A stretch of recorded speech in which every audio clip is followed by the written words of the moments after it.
భవిష్యత్తులో కూడా కాంగ్రెస్ పార్టీలో టికెట్లు ప్రజలలో ఉండే ప్రజా సమస్యల మీద పోరాటం చేసే వాళ్ళకే మొదటి ప్రాధాన్యత ఉంటుంది అని చెప్పి నేను ఈ సందర్భంగా చెప్పదలుచుకున్నా.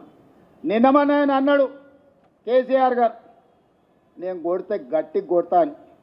నేమన్నా చెప్పిన, అయ్యా ఏందయ్యా కొట్టడానికి, అది ఏమన్నా ఫుల్లా ఆఫా గట్టి కొట్టడానికి అని అడిగిన. చంద్రశేఖరరావు గారు ఈ వేదిక మీద నుంచి చెప్తున్నా, నీ గట్టి కొట్టాలంటే నీ కొడుకును వంగబెట్టి కొట్టు, ఎందుకంటే ఆయన తిరుగుళ్ళు చూడు, అటు చేసే వ్యవహారాలు చూడు. నీ బిడ్డను రెండు చప్పరి, ఎందుకంటే లిక్కర్ దందాలో ఉండి ఈడ నిన్ను ఓడించిందే కదా, ఆడ కేజ్రీవాల్ని కూడా మింగేసింది. నీ అల్లుడు భూదందాలు చప్పరి, నీ అల్లుని పట్టుకొని నాలుగు గట్టిగా కొట్టు, వాళ్ళను కొడుకుని కొట్టు, అల్లుని కొట్టు, బిడ్డను కొట్టు, సడ్డకుని కొడుకుని కొట్టు, గట్టి కాదు కట్టె తీసుకొని కొట్టు. వీళ్ళు చేసిన దుర్మార్గాలు తెలంగాణ సమాజం చూసింది కాబట్టే నిన్ను గట్టిగా వంగబెట్టి కొట్టింది తెలంగాణ సమాజం అని చెప్పిన చంద్రశేఖరరావుకు ఆయనకు చెప్తున్నా. ఇక ఆయన ఊరిస్తున్నాడు, ఇక నేను వస్తున్నా బయటకి అని. అయ్యా నువ్వు బయటకు వచ్చినప్పుడు, నువ్వు కుర్చీలో ఉన్నప్పుడే మా యూత్ కాంగ్రెస్ కార్యకర్తలు నిన్ను బండకేసి కొట్టిరు, మళ్ళీ వచ్చేదేముంది? నువ్వు ముఖ్యమంత్రిగా ఉన్నప్పుడు, నీ పార్టీగా అధ్యక్షుడిగా ఉన్నప్పుడే మా యువజన కాంగ్రెస్ పిల్లలు నిన్ను బండకేసి కొట్టి ఓడగొట్టి ఇంట్లో ఊసబెట్టిరు. ఇవాళ కేటీఆర్ గారు ఊర్ల మీద తిరుగుతున్నాడు, కొత్త బిచ్చగాని పొద్దుగుర్తు ఎరగాడని. 10 ఏళ్ళ అధికారంలో ఉన్నాడు, డబుల్ బెడ్రూమ్ ఇల్లు ఇస్తాను ఇయ్యలే, ఇంటికో ఉద్యోగం ఇస్తాను ఇయ్యలే, దళితులకు 3 ఎకరాల భూమి ఇస్తాను ఇయ్యలే, డబుల్ బెడ్రూమ్ ఇల్లు ఇయ్యలే. ఇట్లా చెప్పుకుంటా పోతే 100 హామీలు ఉన్నాయి. 10 ఏళ్ళు అమలు చేయలేదు. 7 లక్షల కోట్ల రూపాయలు అప్పు తెచ్చాడు. 10 నెలలు కూడా కాలేదు, అప్పుడే బిచ్చగాని గంగిరెద్దులో సంక్రాంతి పూట గంగిరెద్దుల్లో వచ్చినట్టు ఊరూరు తిరుగుతున్నాడు. ఈ ప్రభుత్వం ఏం చేయలేదని. ఈ ప్రభుత్వం 5 ఏళ్ల కోసం ఎన్నికైంది. మొదటి సంవత్సరంలోనే 55,000 ప్రభుత్వ ఉద్యోగాలు ఈ ప్రభుత్వం ఇచ్చింది.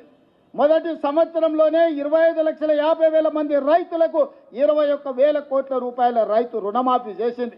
నువ్వు ఎగ్గొట్టిపోయిన రైతు బంధు 7,625 కోట్ల రూపాయలు నేను వచ్చినాక రైతు బంధు మొదటి విడత వేసిన. ఇవాళ 10,000 కోట్ల రూపాయలు రైతు భరోసా రెండో విడతలేసిన. ఆడబిడ్డలకు బస్సు ఉచిత ప్రయాణం అన్నం ప్రతి నెల 400 కోట్లు, దాదాపుగా ఈ సంవత్సరంలో 4,000 కోట్లు ఆర్టీసీ కార్పొరేషన్కు చెల్లించి 120 కోట్ల మంది ఆడబిడ్డలు ఆర్టీసీ బస్సుల్లో ఉచితంగా ప్రయాణం చేసింది. ఇస్తా అన్న 500 రూపాయల సిలిండర్ ఇచ్చినాం, 500 రూపాయల బోనస్ ఇచ్చినాం. రాజీవ్ ఆరోగ్యశ్రీ 10 లక్షల రూపాయలు ఇచ్చినాం. ఇవాళ పేదవాడికి ప్రతి ఒక్కడికి రేషన్ కార్డు ఇస్తున్నాం, పేదవాడికి ఇందిరమ్మ ఇల్లు ఇస్తున్నాం. ఇవాళ ప్రతి సంక్షేమ పథకాన్ని ఇవాళ అమలు చేస్తున్నాం. ఇదే కాదు, 1931 తెల్ల దొరలు పాలించినప్పుడు కులగణన జరిగింది. దాదాపుగా 95 ఏళ్ల నుంచి స్వతంత్రం వచ్చినాక నరేంద్ర మోడీ 3 సార్లు ప్రధానమంత్రి అయినా బీసీ కులగణన జరగలేదు. ఇవాళ నా రాష్ట్రం తెలంగాణ రాష్ట్రం, కాంగ్రెస్ పార్టీ రాహుల్ గాంధీ నేతృత్వంలో ఈరోజు తెలంగాణ రాష్ట్రంలో కులగణన చేసిన ప్రభుత్వం ఈ దేశంలోని ఏకైక ప్రభుత్వం, లెక్కలు తేల్చిన ప్రభుత్వం కాంగ్రెస్ ప్రభుత్వం. మాదిగా ఉపకులాల వర్గీకరణ 35 ఏళ్ల నుంచి కొట్లాడినరు, చాలామంది పిల్లలు చచ్చిపోయినరు. సుప్రీంకోర్టు వరకు పోయింది, పార్లమెంట్ వరకు పోయింది. మోడీ గారు కృష్ణా మాదిగను 4 సార్లు కౌగిలించుకున్నాడు, కానీ అది ధృతరాష్ట్ర కౌగిలిగానే మిగిలింది తప్ప మాదిగ ఉపకులాల వర్గీకరణ చేయలే.